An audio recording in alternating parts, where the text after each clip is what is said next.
मैं एक बात करने जा रहा हूं कि स्टैटोडायनेमिक, जो कि आज की हमारी यूपीएससी की सबसे बड़ी रिक्वायरमेंट है, कि मैं इस खबर को, इस करंट की खबर को क्या मैं डायरेक्टली कॉपी में लिख लूं? पहला, क्या मैं इसके कुछ पॉइंट्स लिखूं? या मेरे लिए खबर, ये पत्थर गिरा और इससे आंधी आई, इससे मुझे क्या लेना देना? या एक दूसरा तरीका है कि स्टैटोडायनेमिक, डायनेमिक का मतलब होता है जो करंट अफेयर जैसे आप लोग कहते हैं, मैं उसको डायनेमिक कहता हूं, वो तो जो गतिशील है, जो बदलता रहता है। लेकिन स्टूडेंट, यूपीएससी कहता है कि आप केवल डायनेमिक यानी केवल करंट अफेयर्स पढ़ के यूपीएससी क्रैक नहीं कर सकते। वो कहता है कि स्टूडेंट के पास जो करंट में ये घटना हुई, या आपने भी पढ़ा होगा, यस नो, आपने हाँ पढ़ा, क्या इस घटना से संबंधित आपके पास बेसिक जानकारी है? सबसे महत्वपूर्ण है। तो इसी को जोड़ने के लिए मैंने एक यूनिक सेक्शन शुरू किया, दैट इज जो है स्टैटोडायनेमिक नाम रखा है। और एनसीईआरटी में कहां है? तो इससे पहले मैंने 2 क्लास ली है। एक, जैसे बाबा रामदेव का जो विवाद हुआ, आज भी आपने देखा न्यूज़पेपर में आया हुआ है, और उन्होंने एक खुला स्टेटमेंट दिया है कि आपको आयुर्वेदिक दवाओं का इस्तेमाल नहीं करना चाहिए। तो जो हमारा जो हमारा मेडिकल एसोसिएशन है, उसके साथ उनका बहुत पंगा हुआ है, मामला कोर्ट तक चला गया है। मैंने उसको लेकर भारत में प्राचीन आयुर्वेद आपको पढ़ाया। फिर कल मैंने आपको दिखाया कि जब कल किसानों की, जो हमारे कृषि मंत्री, उन्होंने किसानों के लिए एमएसपी बढ़ा दी, जो न्यूनतम समर्थन मूल्य, वो बढ़ा दिया। मैंने उससे रिलेटेड आपको एक खबर पढ़ाई, और वो था कि एनसीईआरटी जो हमारा दिया हुआ है इकोनॉमिक्स में, कि भारत में लैंड रिफॉर्म और किसानों की प्रॉब्लम क्या होती। आज मैं आपसे इस खबर के बारे में डिस्कस करने जा रहा हूँ। खबर सिंपल सी है, बड़ी सिंपल से, आपने हो सकता है कई लोगों ने इसको पढ़ा भी ना, ध्यान ही ना दिया हो, लेकिन इसको रिलेटेड एनसीईआरटीज में क्या डाटा है, इसके लिए मैं आपसे बात करने जा रहा हूँ, और आपको बड़ा मजा आएगा। छोटी सी क्लास में पेन पेपर के साथ मेरे साथ आप LWMI नोट्स भी बनाना सीख लेंगे। तो सिंपल सी खबर है कि आर्कियोलॉजिकल सर्वे ऑफ इंडिया को ये उन्होंने सूचित किया है। यहाँ के इमाम ने कहा कि इसकी मरम्मत की जरूरत है, इस पर जितना ध्यान दिया जाना चाहिए वो ध्यान नहीं दिया जा रहा है। Archaeological of survey of India ने एक सर्वेक्षण की बात कही है, जहां पर वो ये बात कहने की कोशिश कर रहे हैं कि भारत के जो मॉन्यूमेंट, स्पेशली ताजमहल जैसे काला पड़ रहा है उसके पत्थरों को, तो उसके लिए बात हो रही है। और भारत के तमाम जो हैं, भारत के जो महत्वपूर्ण जो हमारे सेगमेंट्स हैं, उनके लिए बात हो रही है। इसी में एक खबर और आती है, और वो हुआ central Vista project. Central Vista के बारे में आप जानते हैं कि एक बहुत महत्वपूर्ण परियोजना है, और अगर आपने आज से मात्र 3 दिन पहले का न्यूज़पेपर उठा के देखा होगा तो हेडलाइन आई थी, और मामला हाई कोर्ट पहुंच गया था। मुझे बताते रहना यस या नो, आपकी नजर गई कि नहीं, और मुझे आपका इंटरेक्शन, ये क्लास बहुत ही फोकस्ड क्लास है, बहुत ही टू द पॉइंट क्लास है। तो उसमें क्या हुआ कि सेंट्रल विस्टा को लेकर बहुत सी बातें हुई। सेंट्रल विस्टा, पता है कि आपके हमारे भारत की संसद, जो हमारी पावरफुल सेगमेंट है, जो किसने बनाया था भारत की संसद को? एडविन लुटियन ने बनाया था। किसने? एक अंग्रेज जो आर्किटेक्ट था, एडविन लुटियन ने बनाया। तो उस पर जो है हमारे पीडब्ल्यूडी ने एक रिपोर्ट दी सन 2012 में, और वो ये कहा कि ये ज्यादा दिन तक टिकने वाली इमारत नहीं है, हमें नई इमारत की जरूरत है। तो एक परियोजना चलाई गई जिसको सेंट्रल विस्टा कहा गया। अब सेंट्रल विस्टा में कई बार पेड़ों को लेकर विवाद हुआ, कोई फलाना, जो हमारे शहरी विकास मंत्री हैं हरदीप पुरी, उन्होंने एक स्टेटमेंट दिया कि नहीं ये बहुत इंपॉर्टेंट है। फिर हाईकोर्ट में केस चला गया, एक पिटीशन फाइल कर दी गई, और वहां पर इस परियोजना को रोकने की बात की। कोविड काल चल रहा है, बहुत पैसे सरकार बर्बाद करे, इसको रोक दिया जाना चाहिए। लेकिन हाई कोर्ट, जो हमारा जुडिशियल सिस्टम है, उसने हमें एक बहुत ही इंपॉर्टेंट हेडिंग क्या आई थी, जरा ध्यान से रखना, मैं उसकी फोटो नहीं खींच पाया। उसमें हेडिंग आई थी कि जो सेंट्रल विस्टा प्रोजेक्ट है, अगर आप चाहें तो चेक कर सकते हैं, सेंट्रल विस्टा प्रोजेक्ट राष्ट्रीय धरोहर का एक प्रोजेक्ट है। यस क्या नो मुझे बताइएगा। हाँ सर हमने पढ़ा, नहीं पढ़ा तो आदत डाल लीजिए, स्टैटोडायनेमिक बहुत इंपॉर्टेंट होता है। तो उसमें एक खबर आई थी कि सेंट्रल विस्टा प्रोजेक्ट, हाईकोर्ट का स्टेटमेंट, और याद रखिएगा सुप्रीम कोर्ट और हाईकोर्ट का कोई स्टेटमेंट आता है तो यूपीएससी के लिए तो नब्ज पकड़ लेना, नब्ज पकड़ लेना कि हाँ ये बहुत इंपॉर्टेंट है। कोई डिसीजन दे रहा है, कोई संवैधानिक डिसीजन आ रहा है, आपको पकड़ना पड़ेगा, उस पर विवाद होते हैं। तो उन्होंने कहा कि सेंट्रल विस्टा प्रोजेक्ट राष्ट्रीय धरोहर का एक जो है वो इमारत है। जो वर्ड था आपने ये पढ़ लिया, उसमें आपकी राजनीतिक, किसी को मोदी पसंद है नहीं पसंद है, आपने विवाद किया, लेकिन जो मुद्दा था स्टैटोडायनेमिक का, वो था राष्ट्रीय धरोहर, नेशनल हेरिटेज। ये पॉइंट था आपका, ये क्योंकि ये आपके आर्ट एंड कल्चर का एक पॉइंट है। ये आर्ट एंड कल्चर में जो नेशनल हेरिटेज होता है, एएसआई जो काम करता है, ये आपका प्री और मेंस दोनों के सिलेबस में है। अब बस यहीं से हमारी बात शुरू होती है। ये फोटो आपने देख ली, इसमें यह बताया गया, एएसआई ने अपनी टिप्पणी दी कि हमें अपने राष्ट्रीय धरोहरों को संभालने के लिए ज्यादा बजट और ज्यादा प्रयास करने की आवश्यकता है। दूसरा, हाईकोर्ट ने कहा कि यह हमारे लिए राष्ट्रीय धरोहर का एक प्रोजेक्ट, यानी भारत की जो एक सेगमेंट होता है, उन्होंने जिसने पिटीशन फाइल किया तो उसके ऊपर फाइन लगा दिया, उसको डांटा बहुत, बोला कि आप मौज मस्ती के लिए आप ये काम नहीं कर सकते, राष्ट्रीय धरोहर के प्रोजेक्ट पर आप कोई भी हस्तक्षेप नहीं कर सकते। जब नेशनल हेरिटेज घोषित कर दिया गया तो अब आप उस पर कोई भी इसके साथ जो है वो कानूनी खिलवाड़ नहीं कर सकते। तो सवाल है कि राष्ट्रीय धरोहर को लेकर मेरे दिमाग में क्या क्या चीजें आ सकती हैं। एएसआई ने भी कहा कि हमें राष्ट्रीय अपने स्मारकों, राष्ट्रीय धरोहरों को ध्यान में रखते हुए हमें ज्यादा काम करने की आवश्यकता है। चलो अब मैं इस खबर को एनसीईआरटी के साथ जोड़ता हूं, क्विक, तड़ातड़, टू द पॉइंट। चलें? यस, अब आ जाओ। आज एक बहुत इंपॉर्टेंट पॉइंट है, भारत का एक राष्ट्रीय धरोहर ऐसा है जो हमारे मतलब राष्ट्रीय चिन्ह के साथ, जो भारत के संसद में, हमारे झंडे में, हमारी बहुत सी महत्वपूर्ण चीजों में, हमारे शासन व्यवस्था में, जिसका एक बहुत बड़ा जो है वो एक प्रभाव देखने को मिलता है। हमें इसी कुतुब मीनार का परिसर, वहां पर हमें एक लौह स्तंभ देखने को मिलता है जो इंडिया की मेट्रोलॉजी के बारे में, इंडिया के रसायन विज्ञान, धातु विज्ञान के बारे में बहुत बात करता है। तो एनसीईआरटी में इस धरोहर के बारे में बहुत ही विस्तार से बात की गई है, लेकिन कुछ चीजें एनसीईआरटी में मिसिंग है जो सिर्फ एएल बॉशम में दी हुई हैं। तो आज मैं सबको समेट लाता हूं और आपसे एक राष्ट्रीय धरोहर आर्ट एंड कल्चर के बारे में बात करता हूं, किस तरह से हमें पढ़ना होता है, और हमें ये एएसआई आर्कियोलॉजिकल ऑफ सर्वे ने क्या दिया, फलाने ने क्या दिया, उसको हम लोग कंसल्टेट करने जा रहे हैं। तो हमारी हेडिंग है, लिखो अशोक के अभिलेख,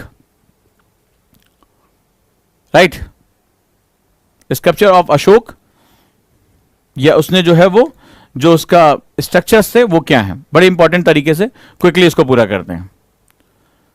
सबसे पहले अशोक के जो अभिलेख थे, जो उन्होंने स्कल्पचर्स बनाए थे, जो उन्होंने स्क्रिप्टिंग की थी अपनी पत्थरों पे जो खुदाई करवाई थी, उसमें एक क्वेश्चन आता है कि अशोक नाम यूज हुआ है? नहीं, लिखो नेम। मैं इसीलिए टू द पॉइंट कह रहा हूं, टू द पॉइंट हमें बात करनी है, उतना ही लिखना है जितने में आपका एक पूरा पेरिफेरी तैयार। तो आज अब अशोक के अभिलेखों से लेकर, यानी जो हमारी राइटिंग्स ऑफ अशोक्स हैं, वहां पर हम इसको लेकर हम सारी चीजों को कंसोलिडेट करेंगे। लिखो, सबसे पहले अशोक नाम सबसे ज्यादा यूज नहीं हुआ है। क्या नाम यूज हुआ है? प्रियदर्शी। लिखो, the maximum used name is Priyadarshi. Priyadarshi, सबसे अधिक प्रयोग नाम प्रियदर्शी रहा है, अशोक नहीं है। अशोक नाम कहां यूज हुआ है? हम ऐसे इतिहास में हम कहते हैं ना, सम्राट अशोक महान सम्राट थे, मौर्य वंश के सबसे महान सम्राटों में से एक माने जाते थे। एक्चुअली आज भारत के जितने भी प्रतीक हैं, जितने भी चिन्ह हैं, जो महत्वपूर्ण चीजें हैं, वो अशोक के ही कामों से ली गई हैं। क्लियर है? लेकिन अशोक नाम केवल दो जगह इस्तेमाल हुआ है, एक मास्की, जो वर्तमान आंध्र प्रदेश में मास्की में, राइट, इन प्रेजेंट आंध्रा, और गुर्जरा अभिलेख में। ठीक है, गुर्जरा, the second one is Gurjara.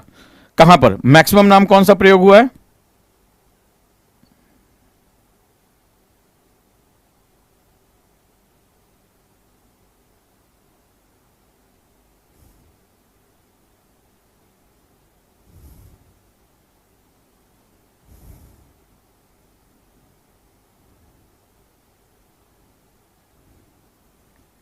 Right, तो जो रिकॉर्ड्स उसने बनाए थे, आर्काइव्स बनाए थे, मास्की केवल यहां पर अशोक नाम ही हुआ है, और गुर्जरा में, गुर्जरा इन एमपी मध्य प्रदेश। चलो नेक्स्ट आ जाओ। एक और नाम अशोक का लिया जाता है, देवनाम प्रिय। ठीक है, कौन सा नाम? देवनाम प्रिय। देवनाम प्रिय इस्तेमाल किया गया निट्ठार में और उद्गोलम में, ये दो जगह इस्तेमाल किया गया। जो उसकी राइटिंग्स हैं वहां पर,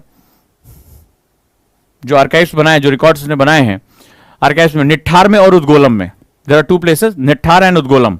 चलिए, निट्ठार एंड उद्गोलम लिख लिया।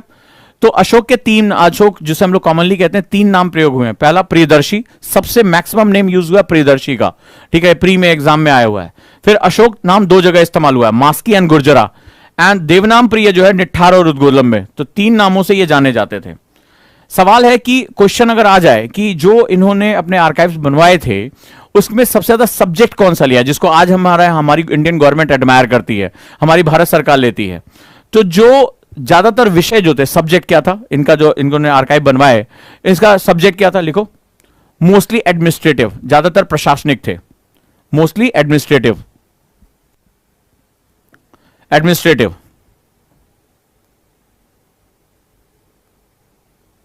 Done, good, mostly administrative. Economy पे उन्होंने सिर्फ एक जगह बात की। इतने इंपॉर्टेंट पॉइंट बता रहा हूं ना, प्रीवियस ईयर पेपर उठाओगे तुम्हें क्वेश्चन सीधे सीधे यहां से मिल जाएंगे। इतना इंपॉर्टेंस है एनसीईआरटी को, बैकअप पे अगर आप जाके पढ़ते हो। दूसरा है रुम्मनदेई। रुम्मनदेई वाज ओनली, वहां पर आर्काइव्स था जहां पर उन्होंने इकोनॉमिक सब्जेक्ट के बारे में बात की। लिखो, केवल रुम्मनदेई में आर्थिक विषय की बात की गई है, केवल रुम्मनदेई में आर्थिक विषय की बात की गई है।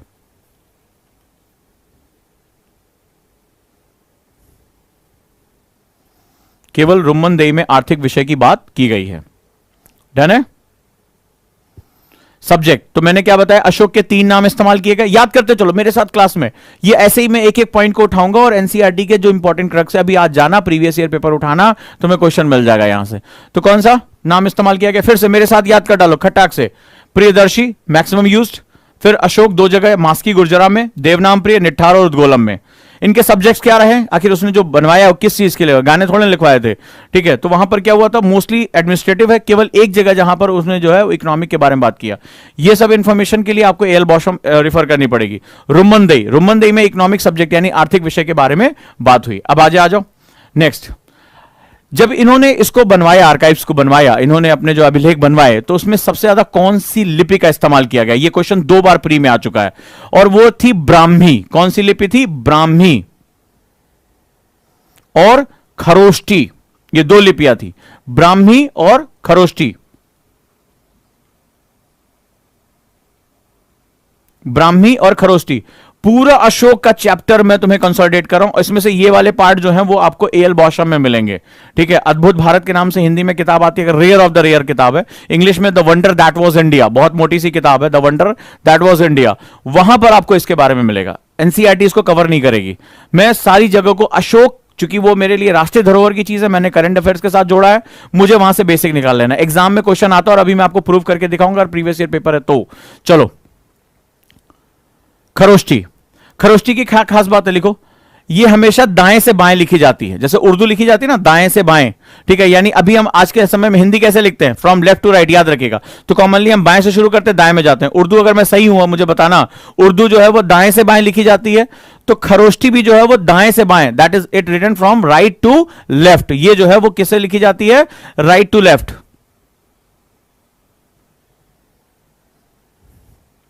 खरोष्टी का आर्काइव हमें कहां मिला? शहबाजगढ़ी में और मानसेहरा में। कहां पर? शहबाजगढ़ी और मानसेहरा में। अब आपका काम है इसको ढूंढना कि ये दोनों जगह कहां कहां है। ये वर्तमान भारत में है या अफगानिस्तान में है, ये आप मुझे बताएंगे, ठीक है। मैप का काम आपका है, ज्योग्राफी क्लास में मैपिंग करेंगे। शहबाजगढ़ी में और मानसेहरा में, ये कहां पर है? शहबाजगढ़ी और मानसेहरा में खरोष्टी लिपि पाई गई है। और मोस्टली कौन सी इस्तेमाल हुई है? ब्राह्मी इस्तेमाल हुई है। डन। अब अगर क्वेश्चन तुमसे पूछ लिया जाए, क्योंकि यूपीएससी बहुत वियर्ड टाइप क्वेश्चन पूछता है, हमें क्या करना होता है? इसको हम लोग बोलते हैं टॉपिक पढ़ने का style. It is a way of reading topic. तो टॉपिक कैसे पढ़ते हैं? अशोक मेरा एक टॉपिक है, अशोक का जो है राइटिंग आर्काइव मेरे लिए जो है टॉपिक है। इससे जुड़ी जो भी चीजें मैं एक साथ लिख लूंगा, तो अब ये इसको हम लोग शॉर्ट नोट्स बोलते हैं, ठीक है। इसको हम लोग टू द पॉइंट बात करेंगे, ज्यादा कहानी नहीं पढ़नी। अशोक, अरे तलवार निकली थी, कलिंग में खून बहा दिया था, दिल चेंज हो गया था, जो है वो जिगर चेंज हो गया था, तो वो ऐसे बन गया। अरे ये सब बात की बात है। एग्जाम में दिल जिगर जो है वो फेफड़ा लीवर के बारे में बात नहीं करेगा। वो पूछेगा ये बताओ, जिस पर आप क्वेश्चन देखो कितना उटपटांग सा पूछ सकता है कि ठीक है तुमने मान लिया कि तुम्हें सब कुछ पता है, लिपि पता है, कहां पता है, तुमने याद भी कर लिया, बड़े अच्छे हो, ठीक है, तुमने रट्टा मार रखा 2-4 किताबों का। मुझे ये बताओ कि जिस पत्थर पर वो जो है वो चूंकि गढ़ा गया था ना, उसको जो है वो बनाया गया था, वो पत्थर किस चीज से बना है? यानी ज्योग्राफी में इसमें घुसेड़ दूं तो इसमें बताओ मैं वो पत्थर क्या है। और ये क्वेश्चन आया हुआ है बुद्ध के साथ कि बुद्ध की मूर्ति में जो है उसने पत्थर पूछ लिए थे। तो यहां पर अगर क्वेश्चन पूछ लिया जाए वो पत्थर कौन सा है, वो बलुआ पत्थर है, वो काला पत्थर है, वो मेटामॉर्फिक रॉक है, कौन से तरह का जो है चट्टान है? चलो भैया आ जाओ। इसका निर्माण मोस्टली सैंड रॉक से हुआ है, बलुआ पत्थर, सैंड रॉक से हुआ है, बलुआ पत्थर। सबसे पहले इसकी खोज किसने की थी? राइट, मतलब अशोक तो बहुत पहले बना के चले गए थे, गायब हो गया बीच के समय में। तो वो जो कुतुब मीनार के पास वो खंभा जो लगाया गया है, सबसे पहले दिल्ली में टी फाइंडर किसने? 1750 में, 1750 में ये लोग आर्कियोलॉजिकल काम कर रहे थे। सर जॉर्ज एवरेस्ट उस समय जो जिन्होंने हिमालय का जो है वो ऊंचाई नापी थी, उस समय जो है वो उनकी अध्यक्षता में जो है बहुत ज्यादा इंडिया में काम हो रहा था आर्कियोलॉजिकल सर्वे को लेकर, और सिंधु इंडस वैली सिविलाइजेशन पे काफी काम चल रहा था। तो दिल्ली में टी फाइंडर ने सबसे पहले 1750 में इन जो आर्काइव्स इनकी खोज की थी। 1750s में टी फाइंडर, क्या नाम था इनका? टी फाइंडर, चाय को खोजने वाला, टी फाइंडर नाम है इनको, याद रखना, दिल्ली में। और सबसे पहले इस लिपि को पढ़ा किसने था? यानी खरोष्टी और ब्राह्मी को सबसे पहले जेम्स प्रिंसेप ने। James Prinsep was the first person who read this writings, ठीक है, उसको सबसे पहले इसने ये पढ़ा था, याद रहेगा।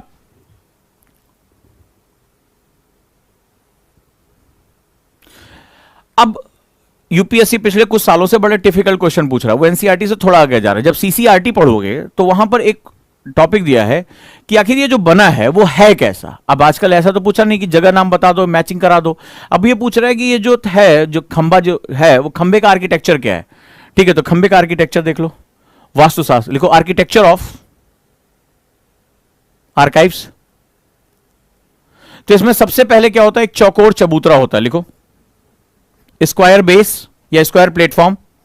सबसे पहले एक चौकोर चबूतरा होता है, ठीक है, स्क्वायर प्लेटफॉर्म होता है। इसका आर्किटेक्चर लिख लो, एग्जाम में बहुत इंपॉर्टेंट है। आजकल तुम्हें पता है ना, आजकल वो ये भी नहीं पूछते भरतनाट्यम कहां है, वो पूछते हैं भरतनाट्यम और कुचिपुड़ी में अगर पेपर पढ़ा होगा, इसमें थाली पे डांस करते हैं, इसमें मटकी रखते हैं, इसमें ये वाला चीज, इसमें ये वाला वाद्य करते हैं। अब तो बड़े कठिन कठिन क्वेश्चन आने लगे हैं, तो भैया उसकी तैयारी कर लो पूरी पूरी।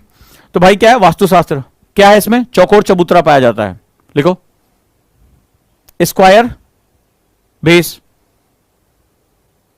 और इसके टॉप पर उल्टा कमल रखा होता है, यानी इसकी ऊंचाई पर ऐसा कमल उल्टा करके रख दिया है, ठीक है। एट द टॉप जो हमारा लोटस है, रिवर्स लोटस, इसके ऊपर ड्राइंग बनी हुई है, डिजाइन है।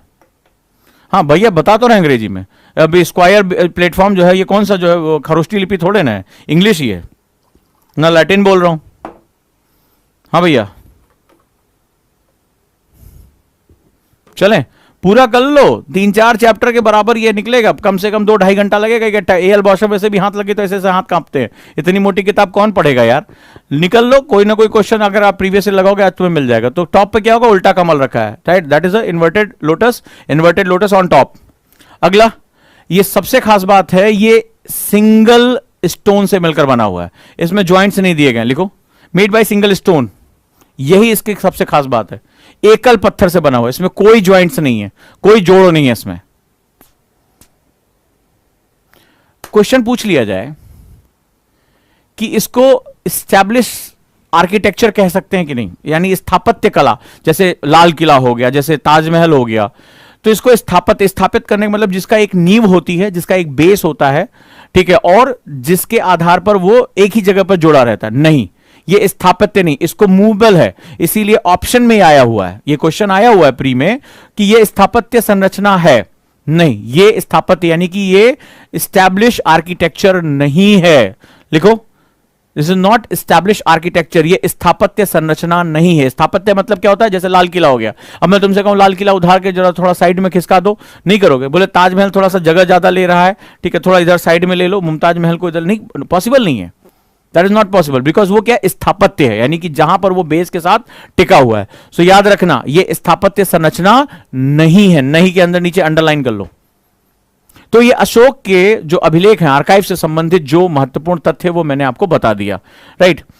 फिर से बता रहा हूं, टू द पॉइंट क्लास है, शॉर्ट है, एक टॉपिक मैं पर डे पकड़ूंगा और उसके बारे में जो डिफिकल्ट इंफॉर्मेशन है वो क्रक्स निचोड़ लाऊंगा, एनसीईआरटी तुम्हारे सामने दे दूंगा। स्टाइल क्या रहेगी, सेम वही स्टाइल रहेगी कि भाई करंट से जोड़ूंगा, लग रहा है कि ये एग्जाम में पटक सकता है, स्टैटोडायनेमिक है, तो मैं आपको धीरे धीरे स्टैटोडायनेमिक सिखा दूंगा। चैनल को सब्सक्राइब जरूर कर लेना, क्योंकि मैं किसी भी समय कभी भी आ सकता हूं यहां पर कई कई नई नई चीजें लेकर। जैसे ही मुझे कोई खबर लगती है कि हाँ ये मेरे एग्जाम के काम की है, बच्चों को बताना है, मैं तुरंत आ जाऊंगा। शॉर्ट नोट आपको दे दूंगा तड़ातड़, कभी इंग्लिश में दूंगा, कभी हिंदी में दूंगा, कोई टेंशन नहीं, लिखते रहो, दोनों भाषाओं पर बोलते रहो और इसको जो है वो करते रहो। तो हमने आज क्या देखा, हमने आज चूंकि यहां से हमारा जो नेशनल हेरिटेज प्रोजेक्ट से निकला, करंट में 2 बातें चली, एक तो बर्बादी हुई, एएसआई ने अपना आर्टिकल दिया, दूसरा हाईकोर्ट का डिसीजन आया कि जो सेंट्रल विस्टा प्रोजेक्ट है वो राष्ट्रीय धरोहर, वो जान लें। तो मैंने स्टैटोडायनेमिक की क्लास चल रही, यानी कि आज के समय में जो चर्चा चल रही उसको मैं अपने प्राचीन के साथ कैसे जोड़ सकता हूं, ये सीरीज की तीसरी क्लास है। इससे पहले मैंने बाबा रामदेव वाले विवाद पर प्राचीन भारत में आयुर्वेद के बारे में पढ़ाया, फिर कल जो है हमारे कृषि में एमएसपी बढ़ाया गया, उसके लेकर मैंने कॉर्नवालिस को जो है जोड़कर भूमि सुधारों के बारे में बताया। आज मैंने जो है वो राष्ट्रीय धरोहर के बारे में अशोक के अभिलेख बताए। तो अशोक के अभिलेख में मैंने क्या बताया कि सबसे बड़ी बात, अशोक नाम कहां कहां प्रयोग हुआ, भैया और नाम प्रयोग हुए, ये हमें जल्दी जानकारी नहीं मिलती है, कितने लोगों को ये बात पहले से पता थी। दूसरा, सब्जेक्ट नहीं पता, नाम याद भी कर लिया कि सब्जेक्ट क्या था, वो आर्काइव्स का जो है टॉपिक क्या था मेरा, तो मोस्टली वो एडमिनिस्ट्रेटिव था। केवल एक जगह जो है वो रुमनदेई में, रुमनदेई दिस इज द प्लेस जहां पर ये मिला है, वहां पर केवल जो है वो आर्थिक विषय यानी इकोनॉमिक सब्जेक्ट पाए गए। सवाल है कि जो लिखा गया उसमें वो किस लिपि में लिखा गया, हिंदी में लिखा गया, इंग्लिश में लिखा गया, ठीक है, या जो है वो हनी सिंह की भाषा में लिखा गया, किस भाषा में लिखा गया, नहीं, लिपि जो लिखी गई वो ब्राह्मी और खरोष्टी, 2 ब्राह्मी डोमिनेंस थी, खरोष्टी उसके बाद। इसको खरोष्टी की खास बात क्या होती है, ये हमेशा राइट टू लेफ्ट लिखी जाती है। क्वेश्चन है, कहीं से भी पूछे जा सकते हैं। फिर सवाल है कि ये किससे बना है, ये सैंडस्टोन से बना है, बलुआ पत्थर से बना है, किसने खोजा, टी फाइंडर ने खोजा, पढ़ा, जेम्स प्रिंसेप ने पढ़ा। इसका आर्किटेक्चर क्या है ये भी मैंने बता दिया। तो एक चीज से रिलेटेड ऐसे नोट्स बनाए जाते हैं, वो लंबी लंबी कहानियां, कलिंग में परिवर्तन हो गया, वो शाहरुख खान ने गाना गाया सन सनन, वो वाला काम नहीं होगा यहाँ पे। देयर इज नो सन सनन, यहाँ पर टू द पॉइंट बात होगी। मुझे बताओ इस नोट्स में तुम्हें मैक्सिमम इंफॉर्मेशन मिल गई जो मेरे आज के करंट अफेयर से। अब अशोक कौन किस साम्राज्य से था, कौन से नंबर का राजा था, कैसे शासन किया, ये फैक्ट वाला अलग बात करेंगे। ये यूपीएससी के लिए इंपॉर्टेंट इंफॉर्मेशन है या नहीं है मुझे बताओ। क्या अगर आप लोगों ने कभी क्वेश्चन लगाया है तो आपने इंफॉर्मेशन देखा है कि नहीं देखा है, हां या ना? 1 2 3 4 5 6 कॉन्सेप्ट मैंने खटाखट इतने शब्दों में कंप्लीट कर दिया। ये स्टाइल रखोगे, इस इज स्मार्टेस्ट वे। इसको बोलते हैं स्टैटोडायनेमिक। कैसे होता है बताएं। आज जाना और प्रीवियस ईयर पेपर उठाना। प्रीवियस ईयर पेपर जब उठाओगे 2012 का पेपर उठा के देखना, जब सीसेट आया था, तो वहां तुम्हें एक जो है क्वेश्चन दिखाई पड़ेगा, प्रूव कर लेना। उसमें दिखाई पड़ेगा एक बुद्ध के ऊपर क्वेश्चन है, ऐसा क्वेश्चन जो अच्छे से हिस्ट्री ऑप्शनल के बच्चे का भी दिमाग खराब करके रख दिया। वो पगला गया कि इस क्वेश्चन को करना कैसे। तो सिंपल सा क्वेश्चन था कि वो बोला था कि बुद्ध की भूमि स्पर्श मुद्रा, जो बुद्ध की मुद्राएं होती हैं, बुद्ध जिस तरह बैठते हैं, उसमें एक मुद्रा है भूमि स्पर्श मुद्रा, उसका क्या तात्पर्य है। उसमें 4 ऑप्शन दिए थे। अब लोग पागल हो गए, न एनसीईआरटी में दिया है न कहीं और दिया है मुद्राओं के बारे में। बुद्ध की 12 मुद्राएं होती हैं, कभी नहीं पढ़ा। क्वेश्चन कहां से आया था?